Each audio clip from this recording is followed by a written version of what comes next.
Bonjour Madame, Messieurs.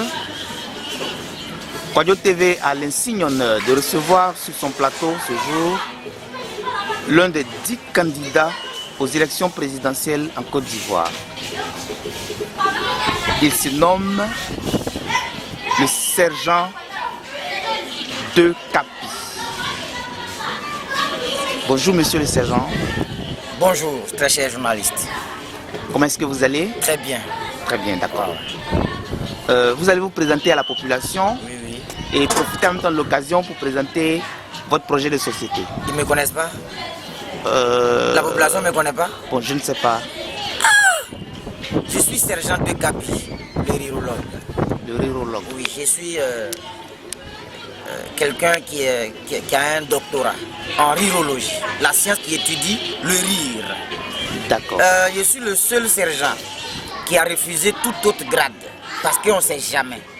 Vous savez, en Côte d'Ivoire, quand il y a les coups d'État ou bien il y a les faux trucs, ici on attrape seulement les hauts gradés, les généraux, les caporals, les capitaines pour les mettre en prison. Alors moi je préfère rester sergent, on ne sait jamais. Aujourd'hui je suis candidat aux élections d'octobre 2015 pour apporter le rire, la joie, la gaieté au sein de la population ivoirienne. Je vais faire beaucoup de choses. Je vais diminuer la canicule ivoirienne parce que nous savons que la Côte d'Ivoire est située dans une zone caniculaire. Le soleil est trop. Voilà, ça c'est pour les gens du Bakati. Nous on a fréquenté. L'enfant là il parle français. Je vais diminuer le soleil. Je vais aller un peu plus loin en changeant le ciel ivoirien. J'envoie le ciel en Europe et je prends le ciel européen pour déposer en Côte d'Ivoire. Là comme ça, la neige va descendre un peu pour permettre à vous, très chers électeurs, de goûter un peu la neige parce que vous n'avez pas les moyens de vous rendre en France. Voilà. Je vais aussi changer le secteur des apprentis Baka et des chauffeurs. Parce qu'entre les deux, on ne sait pas qui est le patron. Entre l'apprenti Baka et son chauffeur. Or, dans une entreprise, normalement, on doit savoir qui est le chef et qui n'est pas le chef. Tu demandes à un chauffeur, ton Baka va où il dit demande à l'apprenti. Mais des deux qui roulent. Je vais changer tout ça. La façon d'encaisser les gens dans les Baka, je vais changer. Il aura une formule, une procédure que les apprentis Baka doivent respecter. Au lieu de dire deux devant transport, préparer la monnaie, devant à côté transport, c'est trop vulgaire, c'est archaïque, c'est désuet, c'est même démodé. Maintenant, voici la nouvelle formule. Mesdames, mesdemoiselles et messieurs, bonjour. Bienvenue à bord de notre mini-car appelé communément Baka.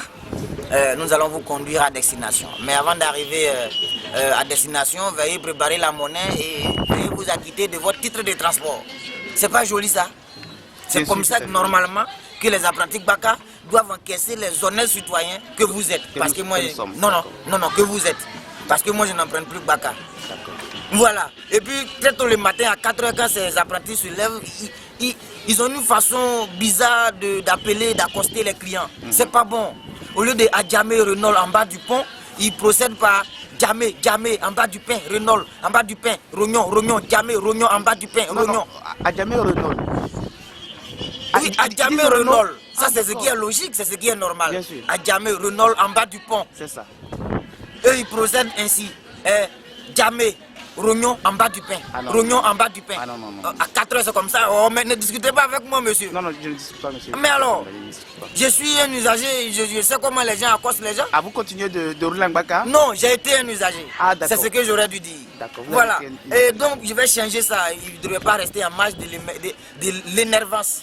De l'énervance. Non, c'est à l'horizon 2020. Non, c'est l'émergence. Non, je vous dis que la Côte d'Ivoire sera un pays énervant à l'horizon 2020. Énervant dans quel sens? Énervant, un pays énervant. Ah, dans quel sens il veut dire? Mais vous n'êtes pas Si. ici en Côte d'Ivoire? Si. Je suis ici. Vous n'êtes pas dans la cadence, on dirait? Si. Voilà. Donc ces gens-là ne doivent pas rester dans l'énervance à l'horizon 2020. D'accord. Ils doivent changer ce secteur-là. Voilà. D'accord. Les étudiants, ils souffrent beaucoup. Oh, j'ai de la compassion pour eux. C'est ça.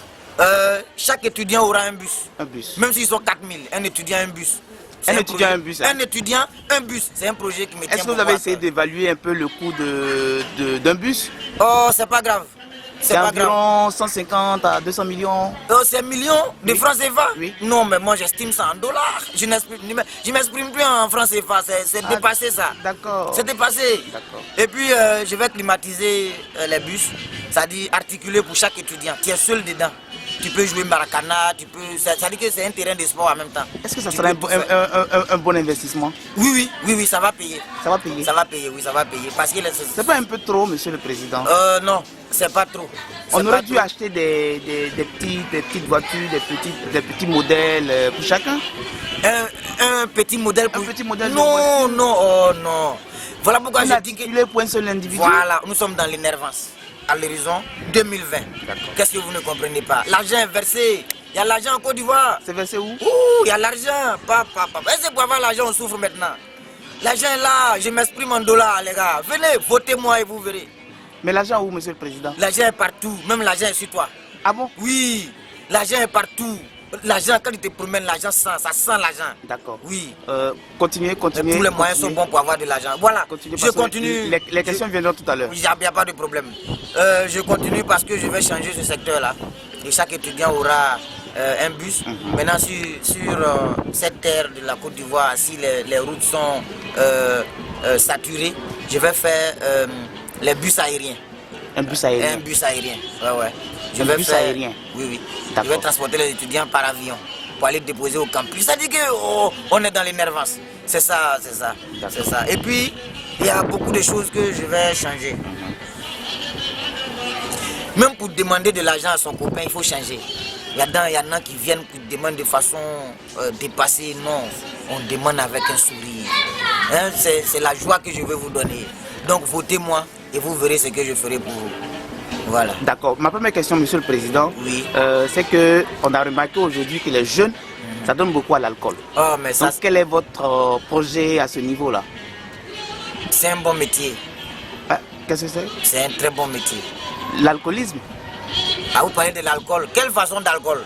Enfin, tout type d'alcool, hein, tout ce qui est boisson alcoolisée. Bon. Vous savez, dans l'énervance, il y a eu une passation de charge. Wow.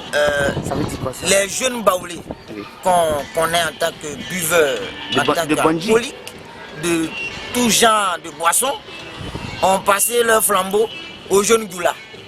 Ah d'accord. Voilà. Et les jeunes doulas ont passé leur flambeau de, excusez-moi, mais de braqueurs, de bandits, de voleurs aux jeunes baoulés. Donc on va voir un peu si chacun se sent dans le rôle de l'autre. Si ne se sent pas, on va changer, on va revenir à la position initiale.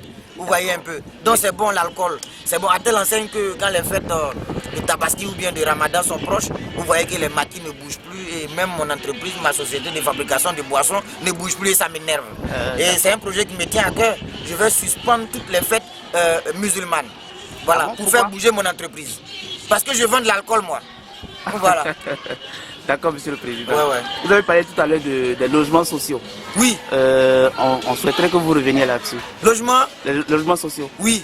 Et qu'est-ce que vous voulez que je fasse pour ces gens-là? On souhaiterait que les populations ivoiriennes se logent mieux, dorment mieux et à moins de coûts. Oh là, ouais. En fait, pour dormir mieux, on va casser tous les immeubles. Ça serait mieux. Ah bon? Parce qu'il y a des maisons qui sont en hauteur, d'autres sont en bas, ça fait que celui qui est en bas, il dort mal. On met toutes les maisons au même niveau. Au même niveau. Voilà, ça c'est bon. Donc c'est là votre projet? C'est mon projet. Démolir tous les immeubles? Tous les immeubles, pour mettre au même niveau que les autres. Il faut respecter ton voisin quand même. Mais il n'y a pas assez d'espace pour construire autant de maisons basses, monsieur le président? Ça sera de façon très surveillée. Très surveillée? Oui. On va pousser Abidjan jusqu'à dans les autres pays frontaliers. Ah bon? Ouais, je vais pousser Abidjan loin. La Côte d'Ivoire va s'étendre sur beaucoup de choses. Et puis toutes les zones forestières seront exploitées. Il n'y aura plus de forêt à Abidjan? Non. C'est passé à forêt qu'il y a beaucoup de malentendus entre éleveurs et cultivateurs. Quand personne ne va cultiver, personne ne va élever, on va voir qui va faire par la braquille. D'accord. Il va construire partout. D'accord. Monsieur le président, on va aborder un autre point. Oui. C'est l'emploi jeune. Emploi jeune. Il y a des diplômés qui ont leur diplôme dans leur poche et j'ai des cabines cellulaires. Ce n'est pas normal. Normalement, à l'école, dès la classe de CP, on doit apprendre aux jeunes à signer. À signer? Oui, un élève doit apprendre à signer depuis le CP1. Parce que quand tu grandis et que tu as un emploi, tu es assis dans ton bureau, c'est signature seulement tu fais. Tu fais quoi de plus normal? Ah, d'accord. Est-ce que ce que tu fais à l'école, c'est ce que tu fais au bureau? Non, non. Voilà. Donc vous comprenez avec moi qu'on doit vous apprendre à signer depuis le CP1. Voilà. Ah, donc vous estimez que c'est parce que les jeunes diplômés ne savent pas signer qui n'ont pas de travail. Ils sont là, c'est des trucs non, qui mais, échappent aux gens. Non, Monsieur le Président, vous pensez que la signature c'est un truc insignifiant? Non. Il faut que vous sachiez signer. Il y a des gens qui, non, vous signez mal, vous n'aurez pas de travail. En tout cas, c'est comme ça. Apprenez à bien signer et vous verrez. Donc là, c'est votre projet, hein? Oui, mon projet. Et puis, c'est mon projet, arrivé en classe de CP1, tu apprends à signer jusqu'au doctorat. D'accord. Donc, que pensez-vous aujourd'hui de la scolarisation des enfants? Voilà. Ça, c'est un projet qui me tient beaucoup à cœur. On doit envoyer tous les enfants à l'école. Ça, c'est ce qui est normal. Oui, oui. Pour apprendre à signer, comme je l'ai dit tantôt. C'est cela. Mais on doit envoyer tous les instituteurs aussi dans les cours.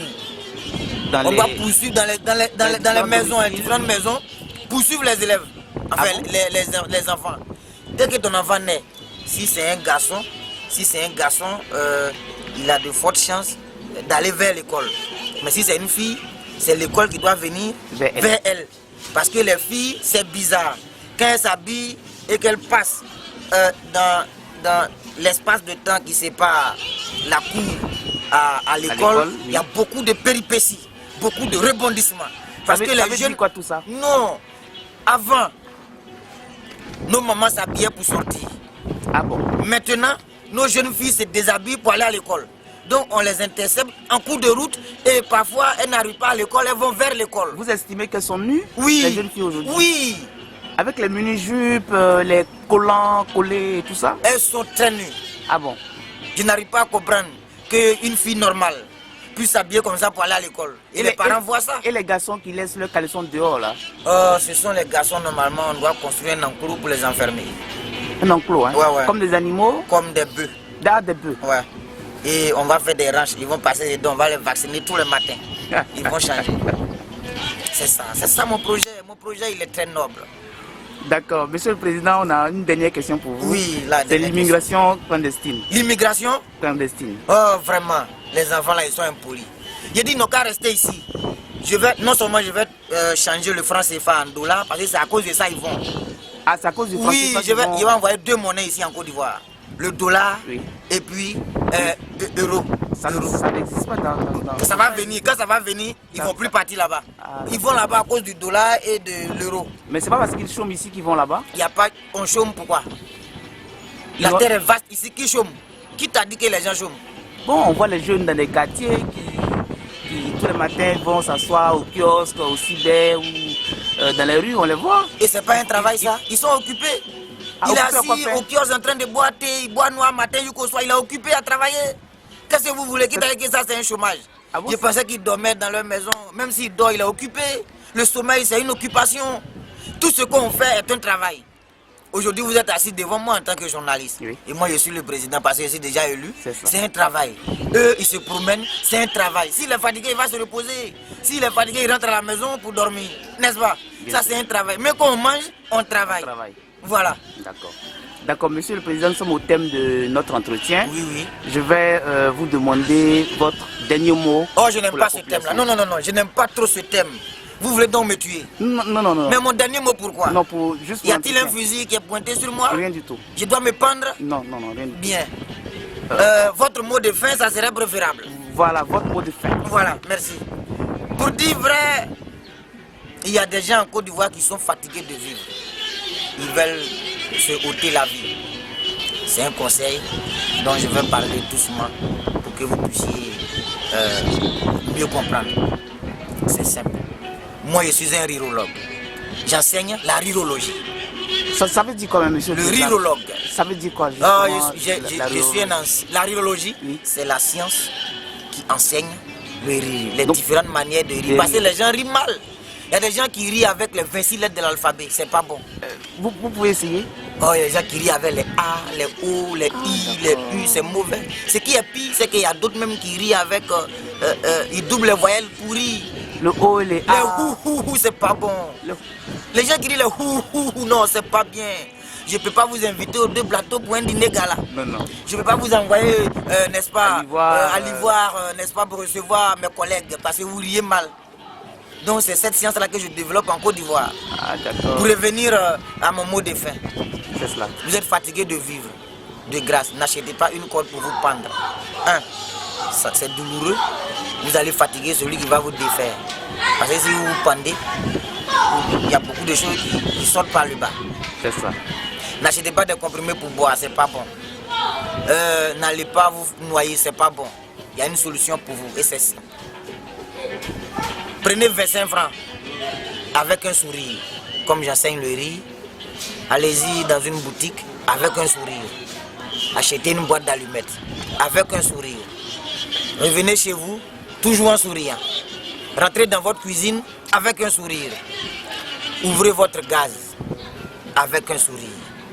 Vous voyez, à cette étape du processus, on met un point et puis rassurez-vous qu'il y a un bruit de ce genre qui sort du gaz. Si ça sort, c'est que le processus peut continuer. Si ça ne sort pas, il faut reprendre. Alors, asseyez-vous sur la bouteille de gaz avec un sourire. Enlevez une bûchette d'allumettes, toujours en souriant. Allumez la bûchette avec un sourire. Si vous entendez « po », c'est que ça n'a pas marché. Reprenez. Mais si vous n'avez rien entendu, paix à votre âme. Vous allez vous réveiller directement entre l'enfer et le paradis, à la frontière. Parce que les 2 camps vont vous refuser pour excès de courage. Ça, c'est simple. Maintenant, j'ai une solution aussi pour ceux qui mangent chez les gens. Tu manges chez ton voisin, il faut arrêter. Si tu vas chez lui, tu manges une fois. Il n'a pas parlé. 2 fois, il ne va pas parler. 3e fois, il ne va plus là-bas. Sinon, c'est Bill de Caïman qui t'attend. Là, prochainement, tu ne vas plus manger chez lui. Tu vas chez ton ami, tu le trouves au restaurant. Il te dit, viens faire comme moi. Il ne faut pas te précipiter pour aller manger. Attention. Il va attraper ta main et puis il va te demander ceci. Je t'ai dit de venir faire comme moi. Je ne t'ai pas dit de venir manger mon petit riz qui ne me suffit pas. Viens faire comme moi, maintenant là. Ça veut dire, prends ton argent. Achète un plat comme moi. Viens t'asseoir et mange comme moi. Maintenant, si tu es frustré, tu fais 3 pas en arrière. Tu prends du sable, tu verses dans sa nourriture et tu t'enfuis. Ça, c'est pas mauvais. Tu fais frontière avec ton gars. Bon, ça, c'est pour les paysans. C'est toujours mon mot de fin. Un paysan. C'est vraiment long, hein? Ouais. Un paysan, tu fais frontière avec ton ami. Ta plantation n'a pas donné. Si pour lui a donné, rentre chez lui, récolte ce que tu veux à son absence et va chez toi, c'est pas péché. Est-ce que ce sont des bons conseils, monsieur? Oui, ce sont de bons conseils. Enfin, Votez-moi et tout ceci sera légalisé. C'est pas du vol. C'est pas du vol. Oui, hein? tu as pris par nécessité. Mais, d'accord, ok. Voilà. Maintenant, pour terminer. Voilà, terminer. Pour terminer, ouais, je vais terminer. On est vraiment au terme de notre entretien. Je vais terminer. Pour terminer. Nous sommes en direct là. Pour terminer, je vais légaliser certaines choses. Un homme marié qui trompe sa femme avec une femme mariée. Une femme mariée qui trompe son homme avec un homme marié, c'est pas péché. Car tous les 4, ils sont mariés. Je vais légaliser ça. C'est même biblique. Maintenant, pour éviter... Oui, c'est biblique. Oh, ne faites pas, je vais vous donner le verset. Non, pas donné. Voilà. Pas. Maintenant, pour éviter l'homosexualité en Côte d'Ivoire, si vous mettez un enfant au monde à l'âge de 1 an, il commence à s'amuser. Si les garçons, il commence à s'amuser avec les poupées, oh, empoisonnez-le. Ah, monsieur le président. Oui, achetez Gamari pour lui donner. Non, tuez-le. Ça va diminuer le nombre d'homosexualité en Côte d'Ivoire. Ça, c'est bon. Voilà, pour finir, oui. C'est que j'ai fini. Ah, vous avez fini? Oui. D'accord. Merci bien, monsieur le président. Merci. Vous avez bien suivi l'intervention de notre candidat. Oui. Le candidat, le président, le futur président, le sergent de Capi. Voilà, avec le rire, avec tout le sourire qu'il nous donne. Restez à l'écoute. Voilà. Et merci et à très bientôt. Merci.